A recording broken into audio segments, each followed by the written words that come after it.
That's cool. nice. Good. How tall are you? 6'7". 6'7", 6'5". You dwarf me. No, to me, you're a normal sized guy. You know, we're normal size. It's them. Sir, thank you so much for doing this. My You pleasure. are the best. I'll get one more of those on the way out. Sir, there's a. Keep calling me sir. I'm gonna start looking for my father. You know what? Okay. You know what, Mr. Starlin? Oh, jeez. Starlin. I'm sorry. I was just Close here. enough. See, this is okay. So, Mr. Shooter. Is that okay? Yeah, Shooter. Okay. Mr. Shooter, Jim. Jim. I'm easy. Okay, cool. So, look, there's this rock magazine called Loudwire. They do heavy metal interviews, Judas Priest, saying, hey, you're all the really cool guys. Right. And they do this thing called the Wikipedia Fact or Fiction. So what I did was I scoured the Wikipedia page for Jim Shooter, and I want to see what things they got fact and what things they just completely made up, fairy tale, screwed up. I'll tell you something about Wikipedia. Okay. Is there are a lot of people who don't like me out there, see? And so every once in a while, one of them will edit my page and make me into a bad guy. And then somebody who likes me will edit it back.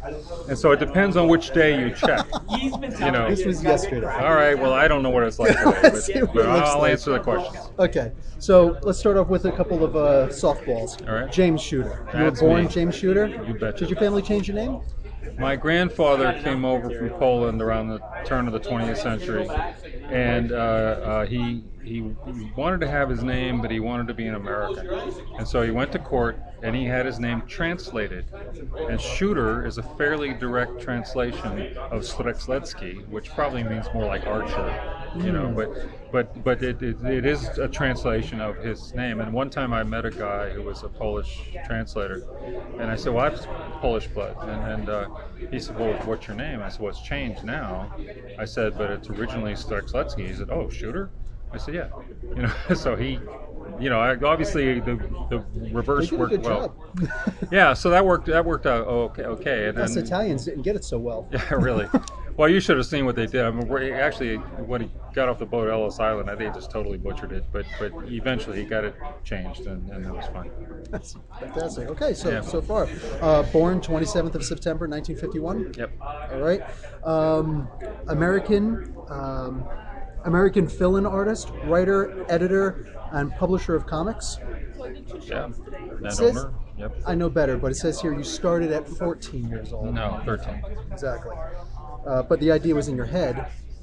At age 12 is when I started to try to figure out how to do comics, and when I thought I was ready, at age 13 is when I wrote my first 3 stories, and they bought them all and published them, and so I guess technically I started when I was 13. Editor-in-chief of Marvel and Variant Comics. Editor-in-chief of Marvel Comics, founder, president, CEO, and editor of Valiant Comics. Also founder, editor, CEO of Defiant, and founder of and editor of Broadway Comics, and then a writer for lots of people. For all those titles together, could we just call it God Emperor? I'm a big Dune fan, Frank Herbert. So yeah, me too. I like that. Yeah. nice. Okay. Okay. So let's go. Born in Pittsburgh, Pennsylvania. Yep. Born to, let's see, Ken and Eleanor Shooter. Right. Called Ellie. Your mom. Ellie. Yeah. Okay. Polish descent, which you said, and your She father was English, Scotch-Irish. Oh, Yeah, so. Scotch-Irish. Okay, so And that's how they something say it wrong. in Pittsburgh. I'm sorry. I've got people scold me. They say, no, you should say Scots. In Pittsburgh, it's Scotch. I don't care if you like it or not. No, So, right. There you go. Anyway. There you go. And your father was a steelworker. Yes. That fits with your later story. Yep. Read comics as a kid, but then you stopped when you were 8 years old. That's true. Why? Because they were boring. Because, you know, I mean, I'd read a lot of duck comics, and they were pretty good, but I was outgrowing the ducks, you know, Uncle Scrooge, Donald, and I read some miscellaneous, you know, but the ones, the superhero ones I read were pretty much the only ones that were around, Superman and Batman. And when I was 6 to 8 years old, you know, Batman is fighting the Penguin on top of giant toothpaste tubes or typewriters or something, and that kind of got old. And Superman, it was always Lois Lane trying to discover his secret identity, and that got old. And finally, I said, enough of this. What I did was when I played in the backyard, the Superman stories I made up were better than what was in the comics, and so I got kind of tired of them, and that was that. Wow. Rekindled after 1963 at the age of 12 in the children's ward of a hospital. Mercy Hospital in Pittsburgh, Pennsylvania. Yeah, because I had to go in for some minor surgery, and so I was in the hospital actually for a week. And in those days, there were 4 kids in a ward, and in every children's ward there were tons of comics, because comics were much more widespread and popular then. And so there's all these comics, so I had a week to kill, so I'm reading the DC comics, and they're pretty much the same as I left them. Batman with the toothpaste tube, Superman with Lois Lane trying to find out his identity, and they were kind of tedious. And so there were these newfangled Marvel comics. The DC comics were pristine, like they'd never been opened. The Marvel comics were all ratty and dog-eared because everybody read those, and so I read those, and I kind of discovered it, And there were two times I discovered them. Once was in a barbershop, and once was in the hospital, and they were great. And I thought, that's when I thought maybe I could learn to do this. I decided I want to write comics just like this Stan Lee guy. May I ask you what you were in the hospital for? This minor surgery? It was a hernia operation, but in those days, the Canadian technique, you go in for an hour and you're done. In those days, you were in for a week, and so I was there for a week, but it's no big deal. It was like I lived. So for the sake of conversation, I'm American. I'm a guy from Jersey. Okay. Wow. So yeah, it's welcome to Canada. Yeah, thank you, and you as well, sir. Well, Mr. Shooter. Whatever. DC Comics hadn't changed in years, as you'd said. Same stories, but Marvel, only 2 years old at the time, was better. And you studied both brands for years before submitting to DC, who you said needed the help. Well, I studied both Marvel comics, the ones I liked, to try to figure out why do I like these better, and the other ones to figure out what's wrong with these. And so I studied them for a year, literally studied until I thought I was ready. And then I wrote a story and sent it in to DC because I figured I have a better shot of selling something there, because I know it wasn't as good as Stan, So I figured I have a better shot at DC. But that's great. I know you have a big love for Mr. Stan Lee. I sure do. Yep. Let's see. Submitted the stories and the art, so you did the entire comic book for a Legion of Superheroes in the mid-'65. You received a phone call from Matt Weisinger. Mort. Sorry. Weisinger. I actually know better. Oh, it's Weisinger. Weisinger. That's why you're here, amongst other things. On February 10th, 1966, I'm expecting to remember the date. Yep. I do remember. To buy the stories. You do remember the date. Yep. Wow. Do you still have the letter by chance? Yes, it's somewhere. I don't. I have a letter here, but it's not the original one. But I do have the first letter. I have every letter he ever wrote. It's in a box someplace. I have so many boxes. I'm not sure which one. I see a letter from Stan Lee over there. Oh, I have letters from Stan. I got a letter from Mort that I brought along. I have 100 letters from Mort, and I have them all. But someday I'll dig them out and put them all together. Let's see. You, age 14, wrote for Action Comics and Adventure Comics, beginning with Adventure Comics number 346, July 1966, providing pencil breakdown as well. Creations. Okay, we're just going to do the basics that they said here because I know that you had a lot to do with this. Created the Karate Kid in 1970, which predated the martial arts fad. Yes. That is insanity. Leading the market. Sorry, I'm going to gush over you a bit. All right. Pharaoh Lad, Yep.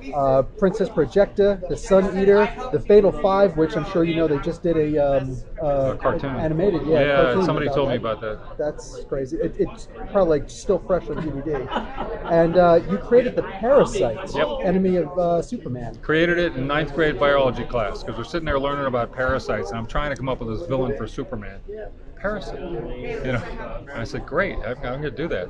So I did. And see, Superman, one of the things was, like, with Marvel Comics, there's like a new villain every issue. Lots of new characters. And Superman and Batman are always fighting the same guys. You know, again and again. It's Lex Luthor, it's Penguin the Joker. And so I said, Mort asked me, he said, you have an idea for a Superman story? And I said, yeah. And so I then that next day I was in biology class and I said, hey, I'm gonna create a new character, you know. And I did, and he's still around, so they must have liked it. Yeah. You usually have your poster behind you for your Yeah, I don't bring that stuff. When my agent comes to the show, she brings that stuff. And I gotcha. Other than that, I just put my books out. I understand. People I was figure out. going to point out all of the things that you've done. One of the things is the first race between Superman and the Flash. Yes. Which I lost in my first trip to the Middle East. Anyway, that kills me. But yeah, that was an amazing issue. Yeah. Action Comics, first toy tie-in. Yeah, that was Captain Action. Captain Action, yeah. Which you had the. Yeah, I have the comic book here. Yes, that's Yeah. the first time, which of course would lead into a lot of other stuff, like Contest of Champions was the first big crossover of all the superheroes together, but then of course Superhero Secret Wars. Marvel Superheroes Secret Wars. Yeah, that was the first sort of giant mega company crossover. No one else had done quite for that. the toys. Even Contest of Champions. Contest of Champions started out. One of my writers said to me, "Why don't we do something with the Olympics?" And I said, "Because we can't, because they'll sue you, you know." And getting a license was prohibitive. So then we talked about it, and he said, "Well, what if we just called it something else, and it had a sort of a competition among superheroes worldwide?" That was Bill Mantlo, and he was really good at coming up with characters. He created a lot of new characters and stuff like that. And so, in a way, that was kind of a precursor to Secret Wars. I mean, none of those characters were regular Marvel characters. They were all created just for that. Yes. And so, but I thought I liked that, and it sold pretty well. And so, when it came time, Secret Wars seemed to be a logical choice. All right. Most of us know the story of the Secret and the Wars, the two most popular words. Mattel did a focus group, and that's what they said kids like. So I said, Secret Wars. It's on a different planet. Nobody knows. It's a secret. That's fine. So how about the black suit Spider-Man? There was a contest with Randy Schuler. No contest. There was no contest. There was no contest. But Randy Schuler, I wouldn't have known that name unless you said it, but that is the correct name. I wouldn't have remembered it. But basically, Randy Schuler was a young fan, and he sent in samples. It was a plot. He wanted to be a writer, and the plot was a Fantastic Four story. But in the course of it, Spider-Man appears, and Reed Richards makes him a black costume, and that was his entire description: black costume. And so I thought, that's kind of cool. If you're going to prowl around on the rooftops at night, wouldn't you wear black, you know? So I didn't want to be unfair to the guy. The story was not ready for prime time, you know. And so, but I called him up and I said, I want to buy this idea. I'll pay you $500 just for those two words, black costume. He was happy. I think it was $500, something like that. So then Tom DeFalco read this story and he said, well, maybe this kid has some talent, you know. So Tom tried to give him a little try, but he was not ready for prime time. He really wasn't. Maybe he grew up to be a great writer or something. I don't know. But at that point, he wasn't ready. And so that was it. And I didn't know what I was going to do with this idea, so I just threw it in a drawer. And then a year later, when I was doing Secret Wars, I said, oh, this is a good opportunity to use that black costume idea. I called Mike Zeck and said, I need you to design a black costume for Spider-Man. And he said, well, what do you want? I said, black costume. Because he's Mike Zeck. You don't have to feed him his lines, you know. And you know he'll do it well. And so he designed it. He made exactly one design. He said, "You want me to show you sketches?" Or I said, "Just do it. You're Mike Zeck. You'll do it fine." And he did. He knocked it out of the park. It was great. And so here we are, like 34 years later, 35 years later, and it's still around. Yeah. So I think he did okay. Yeah. And then I did the story, but other people developed it after that. So that's That's fantastic. Okay, I only switched over that because you went into Secret Wars. Okay, so earlier on, I recorded your you and Mr. DiCarlo talking in the panel. So you had by the time that you'd done all this crazy stuff, all the way up to the Captain Action tie-in, you finally decided. Most people, that's an entire career, but with you, you got about to the age of where you said, you know what, I think I want to go to school. So you were going to go to, and you got accepted to New York University in 1969. Yeah, but that was, I did the first work when I was in high school. Okay. And then The Secret Wars, of course, came afterwards. That was later. Yes. Did the first work when I was in high school, and I was a National Merit Scholar, a National Merit Scholarship qualifying test, which I did well on, and so I was a Merit Scholar, and I got all these offers for scholarships, including one from NYU. And since where I worked was in New York, that seemed to make sense to me. And also, the scholarship they offered me was the best. It was every year they would select just a couple of students to be what they called university scholars, special program. You got to name your own curriculum. They paid you a stipend so you go to Broadway plays and other cultural events. They paid for everything except, of course, you still had to live and and pay your taxes and stuff. And so I still needed to work, and so I ended up turning down the scholarship because I just gone through 4 years of going to school and working every evening. And I wasn't ready to do it again. So that would have been in '69, and so I thought, well, I'll go to college later. That never works. So you took that job at Marvel, which you said only lasted 2 weeks. On Wikipedia, it says 3 weeks. You said it was 2 or 3 2 or weeks. 3 weeks. I mean, it was long enough to get a paycheck. Until you quit because you were, it was hard to live there, as you said. You lived in the YMCA for a little while? Well, yeah, what happened was, I mean, like, I had gotten, when I got this scholarship to NYU, I called the editor I worked for, Mort Weisinger, and he was a tough guy to work for, okay? He was, by all accounts, mean as a snake. I mean, he was really hard on you. He yelled at you all the time and stuff. And years later, I found out that when I wasn't around, he was bragging to me about his discovery. Look, the kid can do anything. You give him anything. He writes it. They never have to change a word. But to me, it was always, what's wrong with you, you moron? Sounds like my drill sergeant. Yeah, really. So anyway, I got to the point. I thought, I cannot do this. I cannot write comics and go to school.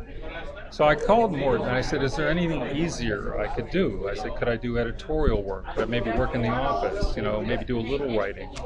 And he said, no, I need you as a writer. And I thought, the moron? Why? And so anyway, that kind of I'd had enough of him. And so I called up Stan Lee, and I went up and I had a meeting with him. He said he'd give me 15 minutes. 3 hours later, I walked out with a job. But I lived in Pittsburgh, Pennsylvania. It's 400 miles from New York. And in order to have that job, I had to move to New York. So here I am. I'm 18 years old. I don't have any money. I mean, I didn't. They didn't have a credit card and nothing. I go to New York and I'm trying to survive. In New York, which is an expensive place. I looked at the cost of apartments and stuff. I'm like, holy cow, And so I did stay in the Y sometimes. And I stayed in this one really cheap hotel too. But after 3 weeks, and when I got the paycheck and I saw how much taxes they took out, what would have been a living wage in Pittsburgh, you couldn't survive on in New York. And I said, I got to go someplace where I can get a sandwich, and because I hadn't eaten for a while. And so I reluctantly gave up that job.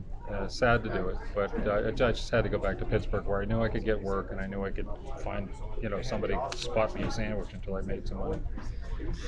Wow, God bless you. No, it was tough. It was tough. When you're 18, you move into a new city. Yeah. All on your own. So you went over in the panel about how you worked a whole bunch of different advertising jobs because you worked in you were the kid who did comics, as you said. Right. And then all of a sudden, Julius, excuse me, I'm reading my handwriting. That's why I'm having a problem. Julius Schwartz and Murray Boltinoff. Murray Boltinoff. Cool. They called you up for for Superboy and the Legion of Superheroes. They wanted them combined, yes? No. No. Superboy and Legion of Superheroes was what it was in the 60s. Okay. Okay. And I think they stopped. I think they stopped publishing it for a while, and then they brought it back. And I think it was still Superboy was in it in this second iteration. The way I got that job was a guy named Harry Broges, who later became an editor for the Miami Herald. He was interested in comics, and he was a real journalist. He'd gone to journalism school and everything. And he wanted to interview me because he published a little fan magazine, mostly about the Legion of Superheroes. It's called the Legion Outpost. And so he somehow tracked me down in Pittsburgh, where I lived, and arranged to come and interview me all the way from Indiana. He came to interview me. So he came and he interviewed me and talked all about all the days of writing Legion of Superheroes and all the stuff I'd done. And when we got done, when the interview was over, he said, "How come you're not working on comics anymore?" And I said, "Well, I kind of burned my bridges at DC, And I said I felt like I left Marvel in the lurch, and I said I don't think they want me." He said, "Yes, they do." He said he talked to people there all the time. He had friends at both Marvel and DC. He said they can't find you. They don't know where you are. I said, "How can that be? I mean, I was still getting comp copies. They're mailing me copies every month." And he said, "Well, for some reason, the editorial people have no idea where you are, And the rumor is that you moved to California." Okay. So anyway, I said, if it ever came up, I might be interested in it again. The next day, I get a call from this guy, Duffy Boland at Marvel, who represented himself as an editor. He was not an editor. He was an assistant in the British department. Oh, wow. Oh. But he said, "Oh, yes, we need you. You should come up here." So I said, "Well, when?" He said, "Well, as soon as possible." And so I wasn't working the next day. And I said, "All right, how about tomorrow?" He said, "That'd be great." So I caught a plane to New York. I was still flying student standby, I think, so it cost me like, $50 round trip. And so anyway, so I went there, and I first went to see Marvel, and Duffy introduced me to Roy Thomas, who was the editor-in-chief. And Roy had read my stuff, and he said, "Oh yeah, we can use you." He said, "How would you like to write Man-Wolf?" And I'm like, "What? What's Man-Wolf?" I'd never heard of it. And so I said, "Well, okay, give me some. I'm going to give it some thought." And I realized I would have to do an awful lot of research and read back issues, years of back issues and stuff to do Man-Wolf. So I went out to lunch with some of the office guys, and I was saying, "Oh, I'm not sure about this." And one of them said, "Well, why don't you go check with DC?" I said, "You could do that? You can work both sides of the street?" And they said, "Yeah." I said, "In my day, you couldn't do that. If you were a Marvel guy and you worked for DC, they'd fire you. And Marvel would fire you. If you were a DC guy especially and you did a job at Marvel." That's why a lot of these guys had pseudonyms. Yes. Back in those days. I can't remember them off the top of my head, but George Rousseau, George Bell. Yeah, George Bell. Frankie Ray, Frank Giacoya. Frank, yeah, and Adam Austin. Gene Colan. Oh, there was another pseudonym, somebody named Paul Creddick. Let's not get there yet. But at any rate, it was new to me. I didn't realize you could work both sides of the street. So I thought, well, maybe I'll do the Roy thing. But I went over to DC Comics. I didn't know who to ask for because by that time Mort had retired. I wouldn't ask for him anyway. But I thought maybe his assistant still works here, E. Nelson Bridwell. So I asked for E. Nelson Bridwell, and Nelson comes out, and he knew me, he liked me. And he was thrilled to see me. And he said, "Come on in." He said, "Boy, can we use you?" And I said, "All right, great." He walked me right into Carmine Infantino's office. Carmine was the president and publisher. Yeah. Walked me right in there. And he says, "Carmine, look who's here. It's Jim Shooter." And Carmine said, "The guy who created the Legion." I said, "Well, not quite."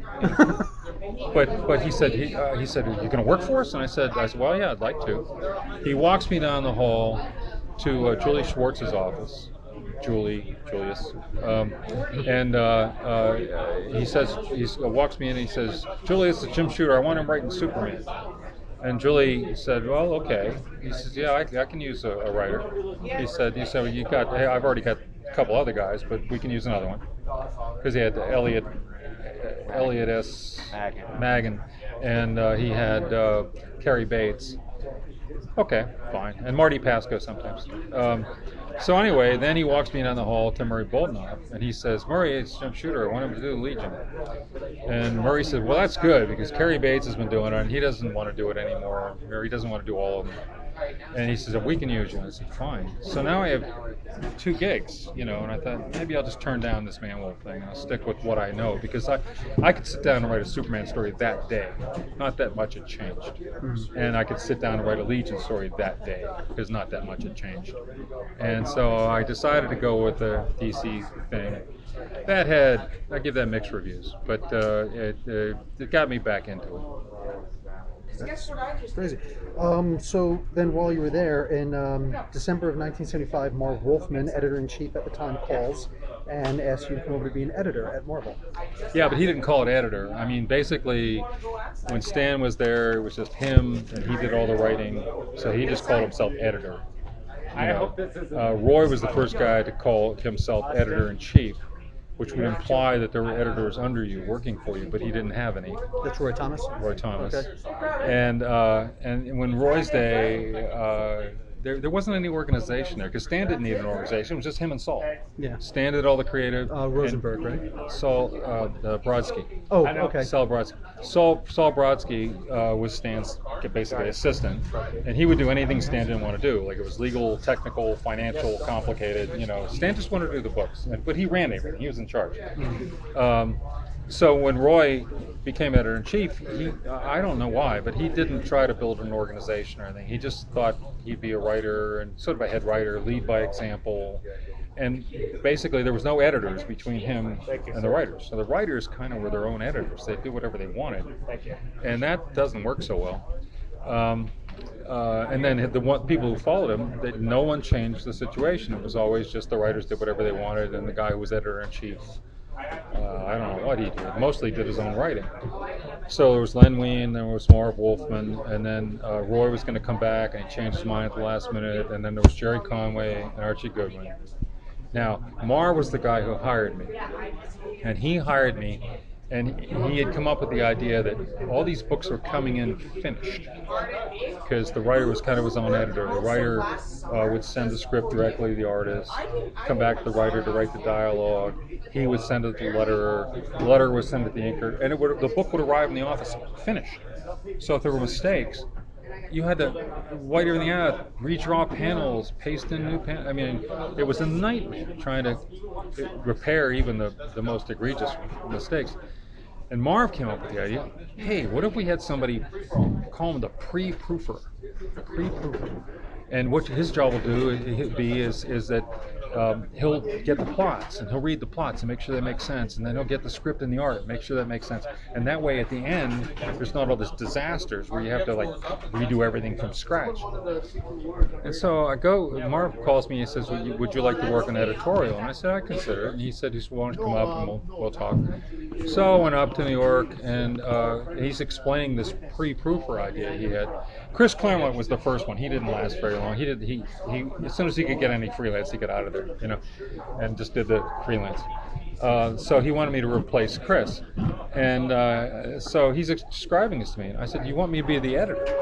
He said, "Well, no, I'm the editor." I said, "No, you're the editor-in-chief. What you're asking me to do is edit the books."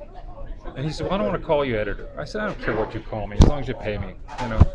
And so he said, "How about associate editor?" I said, "That's fine. That's fine." So they called me associate editor. I was the editor. And so I did that for a couple of years. But Marv was the guy who hired me. And then after Marv, like I said, there was Jerry. Roy almost came back, then Jerry came back, and then Archie was the editor-in-chief for 19 months. And then they ran out of live bodies, so they had to hire me. All right, so it says here that, I'm using my own words, but around the mid-'70s, there was basically a musical chairs with the editor-in-chief, as you call it. Yeah, my term for Roy it. lasted the longest. He was there 2.5 years. Len was there 8 months. Marv was there exactly a year. Roy did stop short, didn't take it. Jerry Conway was 3 weeks, and then Archie Goodwin was 19 months. And then me, and I was there for 10 years. Oh, yes, I see Len Wein on here also, and Archie Goodwin. Wein, but yes. Wein. Len Wein. My mistake. No, it's okay. One of my, How would you know how to pronounce this stuff? No, of course, Unless you heard him say it. one of my favorite colorists of all time is his ex-wife Glennis. Yeah, So, Glynis Oliver. Originally, when she was yes. married, it was Glynis Wing. Yes. Okay, so 1978 is when you became the editor-in-chief. First working day of January. First working day. Wow, okay. First working day of Yeah, it was January. the same with the associate editor. It was like the first day of January 1976, so it was exactly 2 years. Wow, okay. Yeah. Okay, so here, while you did this, Stan Lee had just moved to LA to do animation TV, film for Marvel, so your job expanded from other editor-in-chiefs. No, not really. Stan had stopped being involved with the comics around 1969, 70. That's why Roy became the editor-in-chief. Stan, as a result of the Marvel sale, Martin Goodman sold it to a company called Perfect Chemical, which changed its name to Cadence Industries because they were building a little conglomerate. And so Stan, as a result of that, it's a long story, but he was made president of Marvel. And so he wasn't really hands-on with the comics from that point on. He was president for a little while. He hated it. And he was not a businessman. He didn't care about that. He wanted to do creative. And so he stopped being president. I don't know. They worked something out. But he became, they called him publisher, but he wasn't even doing that because publisher is a business job. Stan wasn't interested in doing the business of publishing, And so what was Stan doing? So during those early years when Roy became editor-in-chief, what Stan was doing is he was getting a lot of play on the lecture circuit. So every week he's going doing lectures. And then when he was back in the office, he had moved his office to the 10th floor because he had decided he was going to focus on the magazines published by the same company. There were two divisions. There was the comics division and Magazine Management Incorporated, which was the magazines upstairs. Men's magazines, soap opera magazines, crossword puzzle books, and kind of assorted nonsense.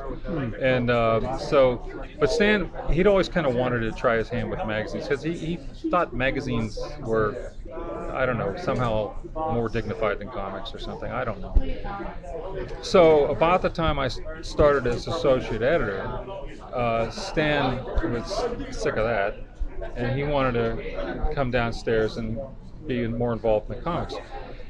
And so he came down, so he took back his office downstairs. And the thing is, he still wasn't technically involved with the comics. He wasn't even on the organizational chart. I mean, he didn't have any day-to-day duties. He didn't do anything really to do with the comics, except kibitz. Except Kibitz, to chip in opinions. And Oh, stuff. okay. Okay, and so what he mainly was doing was that was about the time the Spider-Man newspaper strip started, and so he was mainly working on that.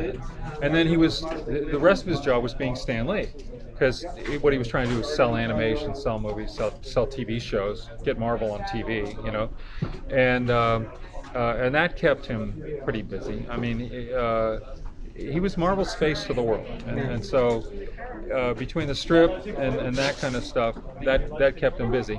But he would also call me in and say, "Hey, I want to go over some of these books with you." Well, he's Stan Lee. If he says jump, you say how high. I mean, I don't care if he's on the organizational chart or not. I mean, he's Stan Lee. If he wants to talk to me about what's in the comics, you bet. And then as a result of getting to know him a little bit, he asked me if I would. Len Wein had started out writing the plots for the newspaper strip because Stan wanted somebody else to write the plots, and then he would write he helped with the plots, but he would want somebody else to write it. Then he would write the dialogue, and John Romita would draw the art. And Len didn't work out for one reason or another, and so Stan fired him.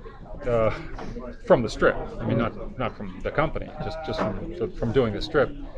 And so he needed somebody, and I guess nobody else, after Len got fired, nobody wanted to risk being embarrassed. And so he asked me, and I said, "Yeah, I'll do it," And so I started doing the strip, and the way I did it for him was I would write the plot, the story, and I would draw little layouts for every panel. And he liked that. Stan liked that because then he could write it basically. He could write the dialogue from my layouts and then give it all to John at once. And then John would draw the script from my layouts. He already had the dialogue and stuff, so he could hire the letterer. And because the artist does everything else, the writer writes, and the artist does everything else. So that worked well. Stan liked that. So I did that for at least a year and a half, and then Archie left, and I became editor-in-chief because they didn't have anybody else. So, and also by that time, Stan got to know me, and he recommended me to the president of the company. Which was who at the time? His name was Jim Galton, and he was pretty new too.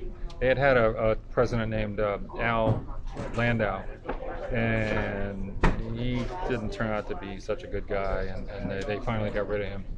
And they got this new guy, Jim Galton, who came out of book publishing, a company called Popular Library, which was bought by another company, and somehow he gets out of there, and he ended up at Marvel. And he was pretty new. He didn't know anything about comics, and for his entire life, as far as I know, he never actually opened a comic book. I mean, he was a publishing executive, and he's publishing, right? So, but he hired me. Stan, I talked him into hiring me, and he hired me. And so, in the beginning of 1978, I became editor-in-chief. Everything else here is mostly just dates. Defiant Comics in '93, Broadway Comics in '95, which was not too long later is when Marvel went bankrupt. Yep. Can you tell me the Daring Comics in 1998? That never got off the ground. Say that again. That never got off the ground. I created 3 properties for it. We never published anything. 3 out of 6, right? There weren't 6. There weren't even 6 there were 3. ideas. Okay. There were 3, and so I created the properties, and I was going to raise money and publish, and I started getting other work, and it just. I didn't have time. I was busy earning a living. Too busy earning a living to start a company. And then back to Valiant in '99, so that's cool. Okay, you don't want to talk about this, understood, but it's you. You got a pretty tough skin. Fired in 1987 from Marvel? Yes, fired. Yeah. The reason was that we, the creative people, had built this tremendous success. Marvel was losing money when I came in. Yes. And the 2 things I wanted to do were improve things for the creative people, because they used to get just page rate. That's it. You got your page rate. That's all you get. No rights, no benefits, no nothing. And so, with some help from other people, I was able to introduce all these programs. I doubled the rates. I doubled them again, and I kept increasing them after that. I developed all these incentives. We started providing life insurance to freelancers. Yes. Health insurance. All you had to do is 3 jobs a year, and you qualify. Good health insurance. Participations in new characters you created. Participations in titles you created. Paid all your expenses, all your pens, ink, pencils, brushes. Winsor Newton brush cost you several $100s, by the way. And so, we made things better. And why? Because I knew we made things better. We'd get better creators. We'd keep the ones we had. Better creators make better books. They'll sell more, then there's more money, and we do something else. We did the royalty program. All of a sudden, guys are getting royalties based on the sales of their books. We call it royalties. It's really just a sales incentive. But if you sold over 100,000 copies, you got a percentage after that. And DC had the same kind of plan, except they had a 4% royalty pool. We had a 10% royalty pool. Okay, we beat them, and so anyway, all of a sudden these guys are making money. My favorite story is one day John Byrne happened to be in the office. He was a freelancer. Happened to be in the office, and I was upstairs at the accounting department for something, and Jerry Serza, the assistant there, he said, "Hey, I got a royalty check for John Byrne," and I hear he's in the office. I said, "Yeah, give it to me. I'll give it to him." He gives me this check, and I walk down, and I see John. I say, "Hey, John, here's a check for $30,000 for 1 issue of 1 comic book." Do you know which one it was? It was Alpha Flight, something or other. Get out of town, Alpha Flight. Yeah, and Chris was making a lot of money on X-Men, the Avengers guys. Almost everybody was making really good money and really doing well, and they had all the rights and benefits and stuff, and things were good for a while. Then, because we were so successful, Marvel was taken private, that is, taken off the stock market, and then 6 guys owned it. And they wanted to cash in. They wanted to sell it. And so when you're trying to sell a company, all of a sudden they're not interested in investing anymore. They canceled our pension plan. They took away the 401k sharing. They eviscerated our health insurance, and all this stuff's going wrong. A lot of it was blamed on me, because what am I going to tell the guys? Hey, upstairs is screwing you. In which case they all quit and go to DC, and then it's Jim Shooter's driving talent away. I kept saying I'm working on it. I'm fighting with them. I'm trying to fix it, you know. And I would go upstairs and spend most of my time upstairs fighting at the top of my lungs with these idiots. And so finally, as soon as I became a labor leader. So as soon as they thought they had somebody who could replace me, it was actually after the sale of Marvel took place. They didn't like me anymore because I almost ruined everything for them. And as soon as they thought they had somebody who could replace me, they fired me. And I was happy to get out of there at that point. I was like, yeah, I've had enough of you people. Because, you know, the downstairs people were fine. The upstairs people, they never opened a comic book in their lives. They were greedy, and some of them were among the 6 people that owned the whole business, the Cadence Industries. So I was kind of happy to get away from this. I understand. Do you feel that you were blacklisted? Oh, I was definitely blacklisted. My phone never rang. You'd think an editor-in-chief of Marvel, at least somebody would want you to write something. No one called. I mean, it got to the point where I just said, if I don't start a company or start some business, I'll starve to death, you know? Yes. So a couple of good things happened to me. Disney called me up and wanted me to consult. So I spent 8 months to a year, I can't remember exactly, consulting for Disney, which kept me alive. And I did little jobs here and there, whatever I could get. Most not for Marvel, right, but mostly some was even non-comics. I mean, I would write promotional materials for people. I did some advertising work. Just anything, scratching out a living. During that time, I tried to buy Marvel because the new owners, the ones who bought it, were losing $1 million a day. Not just from Marvel, from their whole conglomerate they put together. This is the second conglomerate that owned Marvel. First was Cadence Industries, the next one was New World Entertainment. So I realized they're going to have to sell something. All they got is Marvel. And nothing else they have is worth anything. So I put together a team and we tried to buy Marvel, and we bid $81 million, and Ronald Perlman bid 82.5. So we lost. And it was a dirty pool thing because he was an insider at the selling company. So he used us as the arm's length bid you have to have, so that you as a seller can also be a buyer. So you never had a chance? No. You didn't even know to upbid? No. As a matter of fact, my financial advisors, Chase North America, by the time this whole thing is done, you go through a process called due diligence. You have to hire auditors and send in your legal people and stuff. So Chase sent in the auditors because they were my financial advisor, and they also were the people putting up the debt financing. And so and they charge you a fee for being your financial advisor and doing all that auditing and stuff. So I ended up owing them $300,000, you know, which I didn't have right at the moment, you know. And they took me out to lunch and they said, we should have seen this coming. We were your financial advisors. You're clean. Pay us nothing. So I didn't have to pay them. And the equity people, the people who were putting, you have to have equity too. You have to have some cash, and then you can use debt to finance something. The people who were going to put up the cash, they said, we'll handle the lawyers. This is the cost of doing business. So they paid a couple $100,000 to the lawyers for me. So at least I got out of it without being saddled with enormous debt. Yeah, that was a lifesaver. Yeah, it really was. And basically, because everybody else involved in it felt like we'd been taken and they should have known better. You know, and we were just, we actually, there was 9 people in the auction. We were the only bidder. All the rest of them dropped out because they couldn't get management. And the reason I know that is because they all called me. Every one of them. And so we put in the only bid. And so we had to go sign papers. For a week we thought we won. But there was an out clause for the seller.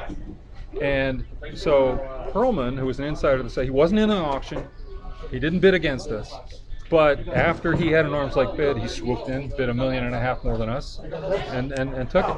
My partner, my financial, we thought we owned the company. We're making plans and we're going ahead.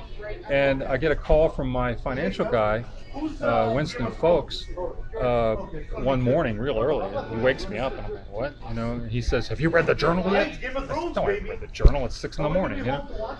And he says, Perlman bought Marvel. I said, how can that be? He said they had an out clause, and Perlman was playing dirty. I mean, he was an insider, and he needed an arm's length bid, and we were just set up as a stalking horse, and he bought it. I said, all right. Sounds like there was a lot of dirty pool. Oh yeah, well, but they wound up going. That whole mergers and acquisitions game was big then, and it was all sort of a cowboy industry. It was. I said, can we sue him? And actually, my Chase guy said, you'll never win. He's got more money and more lawyers than you. He'll paper you to death. He said, you're right, but you'll never win. He will win. So why bother getting yourself in debt again? And don't do it. You were talking about Captain Marvel earlier, much like how DC acquisition. Yeah, exactly. There was a lot of dirty pool going on. Okay. A lot of things you did right. You and I know that I talked with Mr. Neil Adams last year, and he was also a forefront of fighting for workers' rights, artists' rights, absolutely. things like that. You're one of the reasons why Jack Kirby died fairly happy, I believe, because you're the one who actually, if I'm correct, you're the one who started giving artists back their stuff. He got back half of his stuff, right? Not because, all of it. Yeah, because long before I was there, when nobody cared about our work, Marvel would just give it away. I mean, a fan would come through on a tour. Hey, you want a Kirby book? Here, And nobody thought anything of it. Not even Kirby at that time, because in that time people didn't understand how valuable it was. And as the 70s started to roll around, after Martin Goodman sold Marvel for $10 million, guys like Jack are like, hey, wait a minute, and so people started realizing stuff has value. I mean, Kurt Swan, one time Mort Weisinger handed me 2 books drawn by Kurt Swan. And he says, hey, you want these? Yeah, you wrote them. Yeah, why don't you take them? And I oh, yeah, okay. I went home and I called Kurt. I said, I feel terrible about this. These are yours, And he said, oh, if I had them, I'd just throw them away. If you want them, you keep them. He said, I don't have room to put all that stuff. I said, hey, you have them. I said, okay. Somebody stole those from me. So I don't have them anymore. That was going to be my next question. No, I don't have them anymore. But at any rate, I mean, nobody cared about the artwork. Larry Hama tells a story once going up to King Features, and it was a rainy day, and so there's water on the floor, and they were throwing Hal Foster Prince Valiant pages on the floor to soak up the water. Ask Larry. This is one of the most sought-after comics ever, because they were only in the comic strips forever. And Hal Foster original art is being thrown on the floor to soak up water because no one thought it was valuable. Well, it's been printed, it's done, it's used, and yeah, it's true stories. And I wouldn't doubt Larry. I mean, I wasn't there, but Larry is an honest man. At any rate, I mean, but that was how it was back then. And then people started to realize it was valuable. I think Roy Thomas at Marvel and somebody at DC about the same time somehow convinced management to start returning current artwork. Okay. When I came in, the system that Roy had set up, I'm sorry, I didn't like it. It was the writer got pages. Why? I just didn't think it was fair. So I refined it a little bit, upset a few people, but most of the artists were happy because they were getting all the pages back and everything. And I thought it was a fairer way to distribute the art.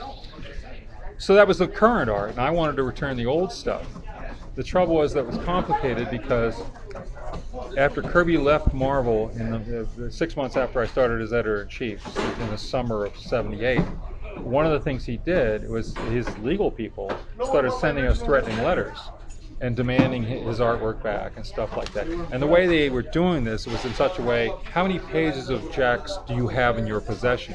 Well, if you say 1,000, that means you're admitting that he owns them. So the answer is 0, if you're a lawyer. Yes. Okay. Because you kind of defend yourself. Everything is a maneuver. It's all like a fencing match, and you have to think of, well, how's this going to play in court and stuff. So I'm starting to learn this, this whole big legal thing going on. And the thing is, as long as Kirby's lawyers were doing that, our lawyers told me that the plan I had already gotten approved by the president to return the old artwork to Ditko and Ayers and all those guys, I couldn't do it because it might be seen by a court as a tacit admission that Kirby was right. Yeah. And so I fought that fight every day. And finally I won. Finally I convinced them, no, these other guys aren't suing us, and they want their artwork back, and why can't we give it to them, Many arguments. Lawyers are telling me, well, it's owned by the company, and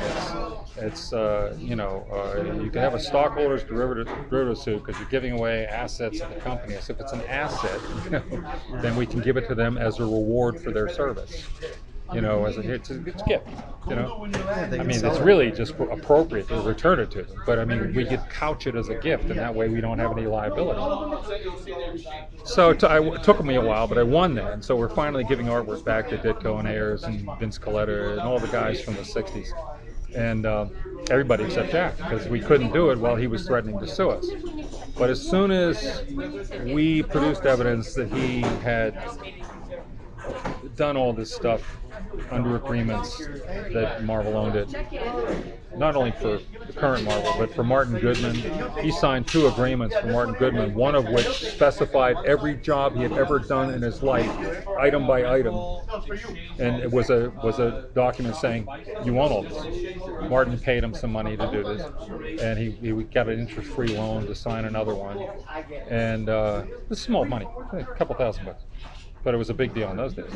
And so finally, when Marvel tipped its hand and says, we have all this work. Yes, he said it's done. Yes. When Marvel finally showed the documents, his lawyers sent us an apology letter. Oh. Yeah, because they were given to understand that, Jack is Charles Schultz and evil Marvel has stolen Snoopy. And when they find out that he had signed a stack of documents that high, contracts and all this stuff, where he had affirmed artwork return documents hundreds of times, they apologized. And then we sorted out who got credit for what, and then the whole Kirby thing was over, and he got his artwork back. There wasn't enough of it. I'm sorry. He should have gotten thousands of pages more, but I wasn't there when they were giving it away, and I wouldn't have, even then, I think, like I said, even when Kurt, I got Kurt's book, I felt like he owned it, so I was inclined that way. I should have been better, but it was the best I could make. I know everybody's packing up and getting ready to go. Here's a question, if you would. I hope I'm not being too forward. All the things you did right, I feel you did a lot of things right, but that's just my opinion. What's something that you feel that you did wrong? Well, I'll tell you what, I did a lot of things that were, made some bad judgments, did some stupid things. But I will say this for me, I never did it in self-interest. If I made a mistake, it was, I didn't take anybody's money, I didn't kill their dog, I didn't sleep with their wife. I did my best, and if I made a bad judgment here and there, I think the 2 biggest ones I can think of were, first of all, when Marvel was being sold, I had more power to fight it than I knew. So I was a little naive, and I should have done things different. I should have right away gone and gotten a lawyer, right away gotten myself a golden parachute. And, because I was a key man. They couldn't sell the company without me. I was a key man. And so if I'd used that power, I might have been able to fend some of this stuff off. That's one. And the second thing is that when I first started out, I'd been the associate editor, and when I was the associate editor, I was editing all the scripts and stuff, but I really didn't have the power to hire and fire guys, or even force a guy to do a rewrite. I'd say, this needs rewritten. He'd say, do it yourself, I'm not doing it, And so I ended up doing a lot of work that the guys should have had to do themselves. So when I took over and Archie left, because he had never wanted to delegate any power at all, I decided that editors should have more authority to work with these guys, And so the first people I hired were Larry Hama, Louise Simonson, and but of course, Well, I was going to say, within 20 minutes, I'm probably going to just head to the hotel. Right? Yeah, I'll be downstairs in a few minutes getting something to eat if you want to join me. Yeah, I'll be in the hotel. All right, that's cool. All right, he can edit us out.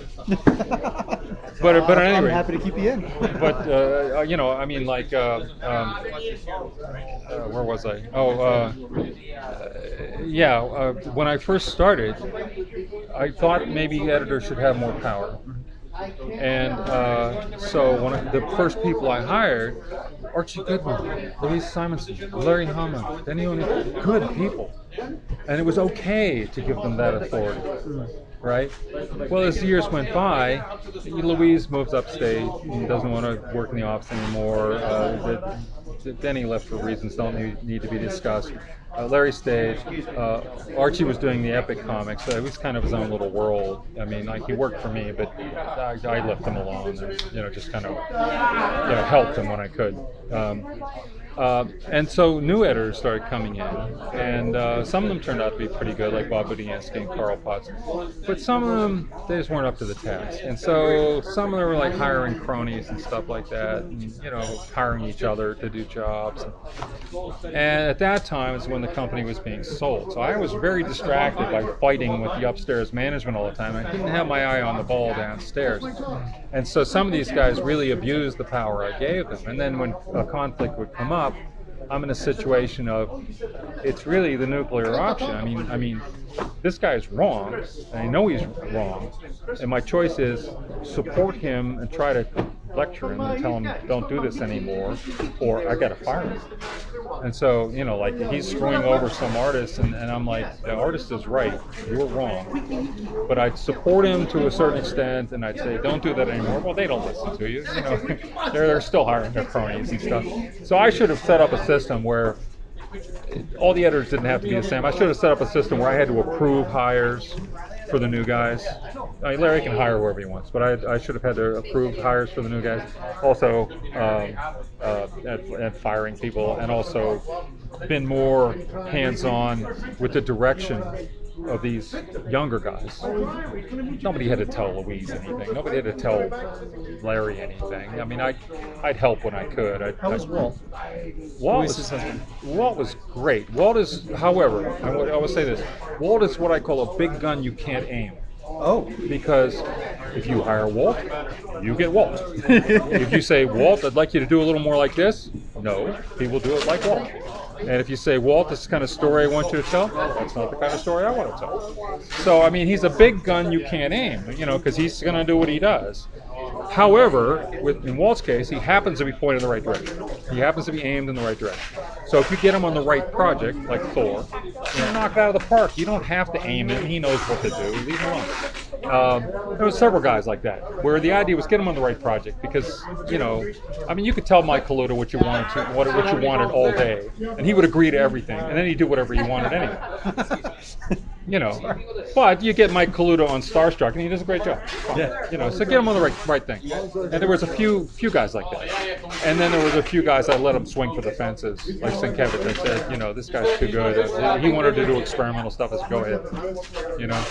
And a few guys like that too. Really great guys, and they wanted to have their shot, swing for the fences. Not the new guys, not the guys who weren't there yet. Even a lot of the older guys needed direction. Even the older guys. You had to convince them we're telling stories here. This is how you do it, and like I said, when I had the great editors, that was easier. When I had newer guys, it's just too much to do. I couldn't do it all. So if I had it to do over again, I'd try to figure out how to do that better, both of those things, and then I think it would have gone better. Meanwhile, we did okay. We did mostly okay. I'd love to ask you about so much more, like the new universe and everything. That's a long story. I know. So I'll try and find you the next time that you're around. Good. And you have my information, right? You can get in touch with me. Did I give you a card? I do. No, you didn't. Oh, all right. I will. Oh, please. Okay. Yeah. And again, I told you, another one at the end.